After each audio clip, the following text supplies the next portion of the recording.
मेरा नाम सुशीला है। मेरी एक 14 साल की लड़की है जया। मैंने अकेले ही उसे पालकर बड़ा किया है। जया और मेरी एक छोटी सी दुनिया है, लेकिन हमारी ज़िंदगी में ऐसी कई बातें हैं जो मैंने जया से छिपाई है। जया अपना स्कूल जाती है और मैं अपना छोटा सा पार्लर चलाती हूँ। ज़िंदगी हम दोनों की आराम से कट रही है। हमें एक दूसरे के अलावा कभी किसी की ज़रूरत नहीं पड़ी, लेकिन उस दिन के बाद शायद हमारी ज़िंदगी में फिर कोई आने वाला था। मैं पार्लर का सामान लाने के लिए शहर गई थी। जया को साथ नहीं ले गई थी, वो घर पर ही थी।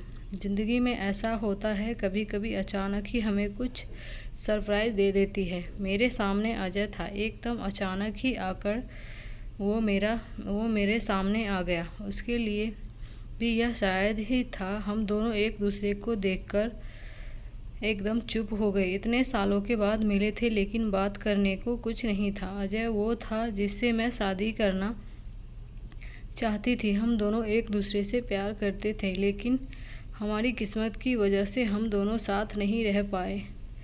अजय इसी शहर में आ गया था। अजय ने कहा कि उसने बहुत मुझे ढूंढा, लेकिन मैं अपना नंबर बार बार बदल देती थी। इस कारण उसकी मुझसे बात या मिलना नहीं हो पाया था। अजय आज भी मुझसे प्यार करता है। उसकी आंखों में मुझे दिखाई दे रहा था। वो बोला कि वो आज भी मुझसे शादी करना चाहता है, मेरी बच्ची को भी अपना लेना चाहता है, लेकिन मैंने उसे कुछ भी जवाब नहीं दिया। मैं जाने लगी तो उसने मुझसे बहुत बोला कि मैं अपना नंबर उसे दे दूं, और मैं इस बात के लिए उसे मना नहीं कर पाई। मैंने जीवन में इस तरह वापस आएगा इस बात का मुझे पता नहीं था। बस फिर हम दोनों का मिलना शुरू हो गया। इस तरह से मिलते और बातें करते वो मेरे घर भी आने लगा। मैंने सोचा था कि उसे घर नहीं लाऊं, क्योंकि घर में जया है। मैं नहीं चाहती थी कि जया उसे देखे। उसने कई बार मुझसे कहा कि वो हमारी ज़िंदगी का हिस्सा बनना चाहता है, लेकिन जया के लिए हर बार मैं उसे मना करती रही। फिर एक दिन वो हुआ जिसका मुझे डर था। अजय और मैं हमारे घर पर थे। मैं भूल गई थी कि जया उस दिन हाफ टाइम में ही घर आने वाली है। अजय और मैं अपनी पुरानी बातों में खोए थे। मैं उसके कंधे पर सर रखी हुई थी। उसने मेरा हाथ पकड़ा हुआ था। हमें इस तरह से कमरे में जया ने देख लिया। वो मम्मी कहती अंदर आई थी और एकदम से चुप हो गई। उसका चेहरा ही बदल गया। अजय वहाँ से चला गया। मुझे पता था कि अब जया क्या सोच रही है। हमेशा खुश और मस्ती करने वाली मेरी बेटी आज चुप थी। मेरी हिम्मत भी नहीं हो रही थी कि उसको जाकर समझाऊं, उसे वो सब बताऊं जो आज तक मैंने उसे नहीं बताया है। मैंने शाम तक इंतज़ार किया। जया बहुत ही अच्छी बच्ची है। उसने खुद आकर मुझसे बात की। उसने पूछा, यह कौन थे? अगर आप मुझसे कुछ बात करना चाहती है तो कर सकती हैं।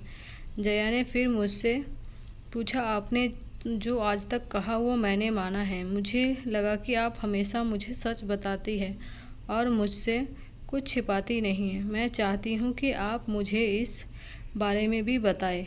आप अपना फैसला ले सकती हैं। आप दूसरी शादी करना चाहती हैं तो कर सकती हैं। हमारी यह बात चल ही रही थी कि अजय फिर अचानक ही वहाँ आ गया। उसे देखकर इस बार मैंने कहा कि तुम फिर क्यों आ गए? अजय ने कहा कि मैं नहीं चाहता कि मेरी गलती की वजह से तुम्हारी बच्ची तुम्हें गलत समझे, इसलिए आज मुझे मत रोको। आज एकदम सही समय है कि जया सब कुछ जान ले। मैंने मना किया, कहा कि नहीं, लेकिन जया के कानों तक सच यह शब्द जा चुका था। मुझे पता था कि अब वो सच सुने बिना नहीं रह सकेगी। जया ने कहा, बताओ अब क्या बोलना चाहते हैं? और फिर अजय ने जया को सच बता ही दिया। जया मेरी बेटी नहीं है, मेरे भाई की बेटी है।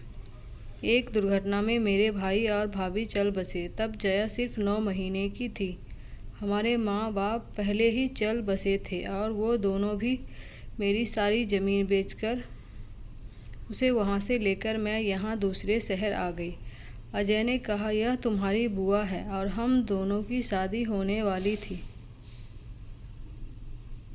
सिर्फ तुम्हारे लिए ही, तुम्हारा प्यार बांटने कोई और नहीं आ जाए। इसने मुझसे शादी नहीं की। मैंने बहुत समझाया लेकिन इसे तुम्हारे अलावा और कुछ दिखाई ही नहीं दे रहा था।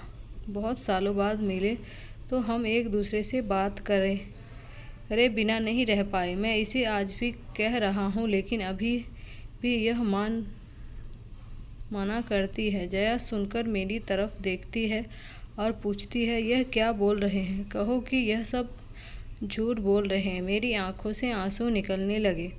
मैंने कहा कि बेटी, भले ही तू मेरी जान है लेकिन तूने मेरी कोख से जन्म नहीं लिया।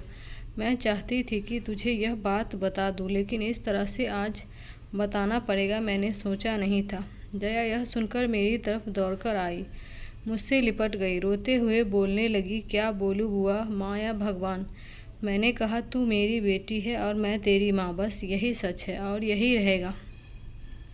और अब शादी होगी तो तेरी, वो भी बड़ी धूमधाम से। तू चाहेगी। मेरे फैसले को अजय ने भी माना। आखिर मैं अकेली नहीं थी जो बिना शादी उम्र निकाल रही थी, उसने भी ऐसा ही किया था। जया ने फिर कई बार कहा कि आप लोग शादी कर लो लेकिन मैंने कहा, अब तूने हमें मान लिया और जान लिया, बस हमारी तपस्या सफल हुई और कुछ हमें नहीं चाहिए।